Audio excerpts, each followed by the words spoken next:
நம்ம சென்னை சில்க்ஸின் ஆடி blast, சேவிங்ஸும் blast, கலெக்ஷனும் blast.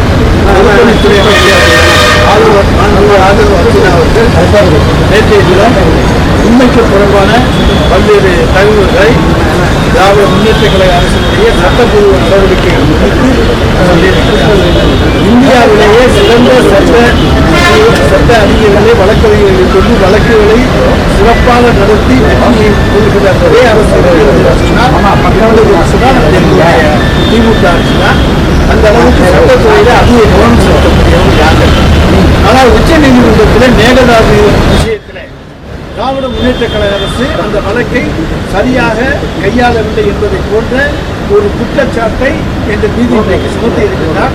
அவர் கற்றறிந்த ஏதாவது ஒரு வழக்கறிஞர்கிட்ட போய் என்ன நடந்துச்சு, சுப்ரீம் கோர்ட்டில் என்ன சொல்லியிருக்காங்க அப்படின்னு அவரும் படித்து பார்த்தனால அவருக்கு அது புரியலைன்னா யாரையாவது விட்டு படித்து பார்த்து தெரிந்து கொண்டு அதற்கு பிறகு பேசணும்.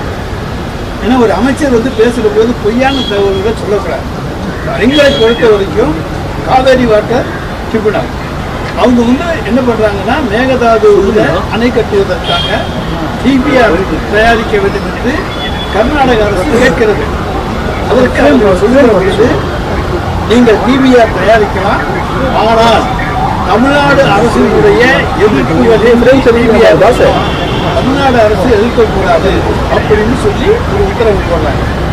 இந்த உத்தரவை எதிர்த்து நாங்கள் உச்சநீதிமன்றத்துக்கு போறோம். இது போடக்கூடாது, நாங்கள் மேகதாது அணையே கூடாது என்று சொல்லுகிற பொழுது நீங்கள் ஆட்சேபனை தெரிவித்தால் அதுக்கு ஆட்சேபனை பார்த்து விட்டு பதில் சொல்ல வேண்டும் என்று சொல்லி போடப்பட்டிருக்கிற அந்த உத்தரவே தவறு என்று சொல்லித்தான் நாங்கள் உச்ச நீதிமன்றத்திலே அங்கே வழக்கு தாக்கல் செய்கிறோம். அந்த வழக்கில் என்ன சொல்றோம்னா மேகதாது அணையே கட்டக்கூடாதுன்னு நாங்கள் சொல்ற பொழுது டிபிஆர்ல உங்களுடைய ஆட்சேபனையை கேளுங்கன்னு சொல்லி நீங்க சொல்றீங்கன்னு சொன்னா அது இரண்டாம் கட்டணால எனவே நிச்சயமாக மேகதாது அணை கூடாது என்ற கோரிக்கையை முன்வைக்கிறோம். ஆனால் உச்ச நீதிமன்றம் இன்னும் அந்த மேகதாதுக்கான அடிப்படையே ஆரம்பிக்கவில்லை. எனவே இது ப்ரீமெச்சூர் ஸ்டேஜ், நல்லா கவனிச்சுக்கணும். இது ப்ரீமெச்சூர் ஸ்டேஜ் என்று சொல்லித்தான் அந்த வழக்குக்கு ஒரு தீர்ப்பை தந்திருக்கிறது. டிஸ்மிஸ் பண்ணல, ஒன்றும் பண்ணல. ப்ரீமெச்சூர்னு சொன்னால் இன்னும் எந்த குழந்தைய பிறக்க வேண்டிய பேர் வச்சுருக்கோம், ஆனா பொண்ணா பார்த்துக்குவோம் அப்படின்னு சொல்லுவோம்ல, அதை போலத்தான். ஆனால் திரு ஆதவர்ஜனாவுக்கு இதெல்லாம் புரியக்கூடிய வாய்ப்பு கிடையாது. ஏன்னா அவங்க லாட்டரியில் கவனம் செலுத்துறவங்க. எனவே அவங்களுக்கு அரசியல் என்பது இப்பொழுது புதிதாக அவர்கள் அடுத்து எடுத்திருக்கிற ஒரு இது. எனவே தான் ஆதவர்ஜனா இது மாதிரி சொல்லியிருக்காரு. இதில் மேகதாது அணையில டிபிஆர் கட்டக்கூடாது என்று நாங்கள் சொல்லிவிட்டு இப்போ மீண்டுமே நாங்கள் என்ன சொன்னோம் என்று சொன்னால் மேகதாது அணை கட்டப்படக்கூடாது, அதுக்காக ஒரு ட்ரிபியூனல் நியமித்து அதை இது பண்ணுங்கன்னு சொல்லி சட்டமன்றத்தில் தீர்மானம் கொண்டு வந்த போது அதில் ஒரு திருத்தத்தை எங்களுடைய எதிர்கட்சி தலைவர் தருகிறார். அந்த திருத்தம் என்னன்னு சொன்னால் அந்த ட்ரிபியூனலை கான்ஸ்டியூட் பண்ணி அந்த ட்ரிபியூனல் மூலமாக பார்க்கிறோம். அப்போ அந்த ட்ரிபியூனல் வந்தால் அதில் எதிர்ப்புகளை நாம் சொல்ல முடியும். நிச்சயமா மேகதாது அணையை கட்டுவதற்கு திராவிட முன்னேற்ற கழக அரசு எந்த காலத்திலும் ஒரு சொட்டு கூட, ஒரு படி கூட அல்லது ஒரு இன்ச்சு கூட அங்கே நாங்கள் அனுமதித்தது கிடையாது. காவிரி டெல்டா விவசாயிகளை காப்பாற்றுவதற்கு டெல்டா நாயகனாகிய எங்களுடைய தலைவர் தளபதி மு.க. ஸ்டாலினை கூட வேறு யாரும் இருந்தது கிடையாது. ஆனால் இன்னைக்கு கர்நாடகாவுக்கு பேச்சுவார்த்தைக்கு போவதற்காக ஏதாவது ஒரு ஏதாச்சும் ஒரு சாக்கு வேணுமே, அதுக்காக திமுக அரசு சரியாக சட்ட நடவடிக்கைகளை எடுக்கவில்லை என்று சொல்லிவிட்டு சொல்லுகிறார்கள். ஆனால் ஒன்று மட்டும் நாங்கள் எங்களுடைய முதலமைச்சர் எங்களுடைய தலைவர் கேட்டது, நீங்கள் கர்நாடகாவுக்கு பேச்சுவார்த்தை போய் பிரயோஜனம் கிடையாது, ஏன் பேச்சுவார்த்தைன்னு சொல்லிட்டு இருக்கீங்க, நாங்கள் தான் ட்ரிபியூனல் அமைக்கணும்னு சொல்லியிருக்கோம், அதை ஒன்றிய அரசிடம் அழுத்தம் கொடுங்கள், அதுபோல் நீதிமன்றத்தில் ட்ரிபியூனல் அமைக்க வேண்டும் என்று கோரிக்கை வைத்து வழக்கு தொடருங்கள். அப்போ நிச்சயமாக ஒரு முடிவு காலம் பிறக்கும். இன்னொன்று சமயத்தில் நம்முடைய முதலமைச்சர் சொன்னார், நான் போய் பிரதமர் அமைச்சரை சந்தித்து தமிழ்நாட்டு நலனுக்காக பல்வேறு கோரிக்கைகள் எல்லாம் கொடுத்தோம்னு சொன்னார். எல்லாரும் கோரிக்கை கொடுக்கிறது வழக்கம்தான்.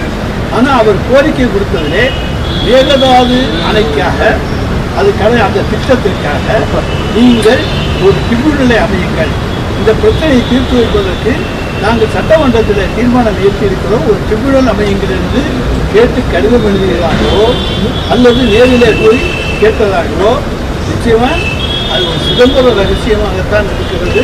எங்களுக்கு எதுவுமே தெரியல, மக்களுக்கும் தெரியல. கேட்டாலும் கேட்டோம்னு சொல்லுங்க, கேட்கலாம் கேட்கலன்னு சொல்லுங்க.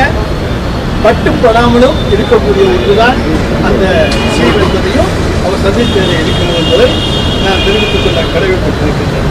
அடுத்து அவர் என்ன சொல்றாரு, சட்டமன்றத்தில் சொல்லும்போது ஆதரவுனா உமாபதிங்கிற வழக்கறிஞர் பற்றி சொல்றாரு, உண்மையிலே சிறப்பாக சொல்றாரு. ஆனால் இப்போ அவர் மேலேயும் குற்றம் சொல்றாரு. ஆக முன்னுக்கு முரண்பாடு இதனுடைய மொத்த உருவம் தான் தாவேகம். அதில் எந்த விதமான தவறும் கிடையாது.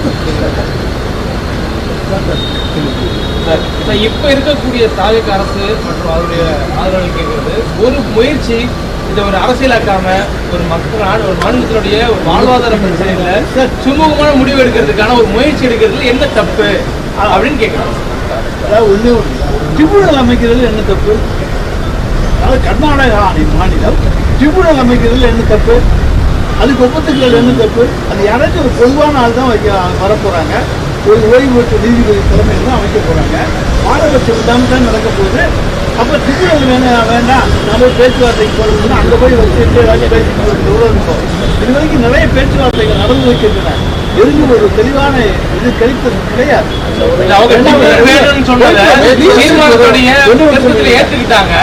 தீர்மானத்துல திருப்பம் கொடுத்தது எதிர்க்கட்சியில் கொடுத்தது ஏற்றுக்கிட்டாங்க. அவங்க ட்ரிபியூனல் வேணாங்க எங்கேயும் சொல்லல. ஆனா ஒரு பேச்சுவார்த்தையை மேற்கொள்றதுல என்ன சிக்கல் இருக்கு, அது என்ன தவறு இருக்குன்னு கேட்கறாங்க. தீர்மானத்தை ஏற்றுக்கிட்டீங்கல்ல, அது மேல என்ன நடவடிக்கை இந்த அரசு எடுத்திருக்கிறது? ஆளுநர் உரையிலே தான் அந்த தீர்மானம் அந்த தூக்கத்துக்குள்ள வந்துச்சு. எவ்வளவு நாளாச்சு? என்ன நடவடிக்கை எடுத்திருக்கீங்க?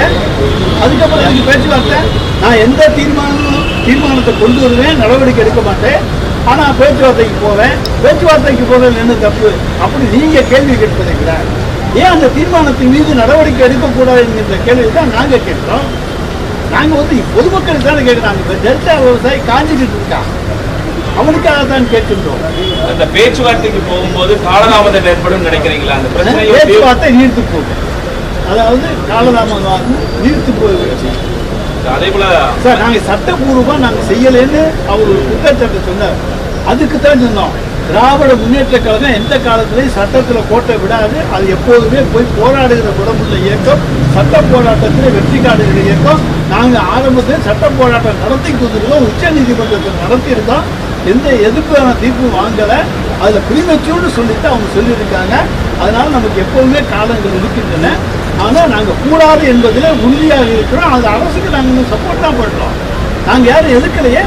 காவிரி டெல்டா விவசாயி நாங்க தாங்க டெல்டாவாக பாதிக்கப்படுறவங்க, அவங்க தாங்க டெல்டா விவசாயிகளுக்காக தாங்க குரல் கொடுக்குறோம். எனவே ஏன் நம்ம அனாவசியமா டெல்டா விவசாயி விட்டுட்டு ஏதோ போறதுக்கு முன்னால ஒரு குற்றம் சொல்லிட்டு போகணுங்கிறதுக்காக வேண்டி உச்ச நீதிமன்றத்தில் நீங்க ஒழுங்கா நடந்துக்கல, உச்ச நீதிமன்றத்தில் வழக்க நடத்தல, எங்களை விடவா சிறப்பா வழக்க யாரும் நடத்த முடியும்? அனைத்து கட்சி கூட்டத்தை கூட்டணும் சொல்லி தலைவர் வச்சிருக்காங்க. அதுக்கான வேலைகளை அதெல்லாம் நீங்க தாவேக அரசுகள் கேட்டு இதுக்கு பதில் நேற்று பிரச்சனை எழுதியிருக்கிற திரு ஆதவ அர்ஜுனா அவர்கள் ஆட்சியமைப்பு கட்சி கூட்டத்தை சொல்கிறார்கள். அதை பற்றி என்ன நினைக்கிறாங்க? எங்களை பொறுத்த வரைக்கும் தமிழ்நாட்டுக்கு காவிரி தண்ணீர் வந்தாக வேண்டும். இந்த 2-3 மாதத்துக்கு உண்டான அளவு வரவில்லை, அதை அவர்கள் தரவில்லை. எனவே அதை போராடி பெற வேண்டும் என்பதுதான் எங்களுடைய கோரிக்கை. நம்ம சென்னை சில்க்ஸின் ஆடி பிளாஸ்ட், சேவிங்ஸும் பிளாஸ்ட், கலெக்ஷனும் பிளாஸ்ட்.